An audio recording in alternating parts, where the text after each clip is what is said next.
So let's get started and make some changes in the header and footer section as well. Alright, so let's remove all these links first and make things simple. And we will also remove this particular image and replace it with a different image. Let's try to do that. Let's experiment it.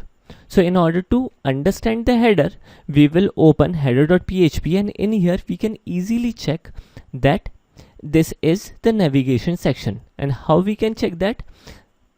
This nav class is the navigation section class. So in this navigation section, I simply require the home link.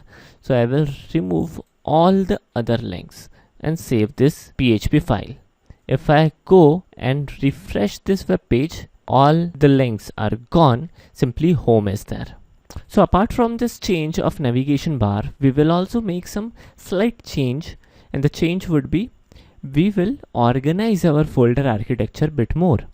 So in order to organize it a bit more, I commonly practice to keep all this folder which are related to template inside this folder template, which is an empty folder by the name of template. So I will paste these 4 folders in here.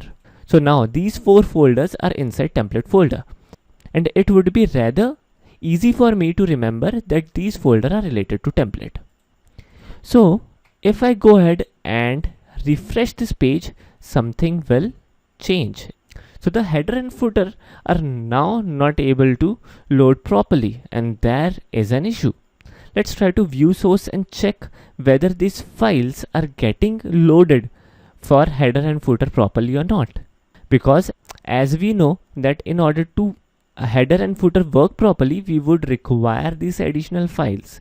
If I click on this link, which is css/bootstrap.min.css, then object not found. Now even though many a time it happens that even though the files are in proper place, but due to this relative links, the files or the objects are not able to identify or not able to load properly.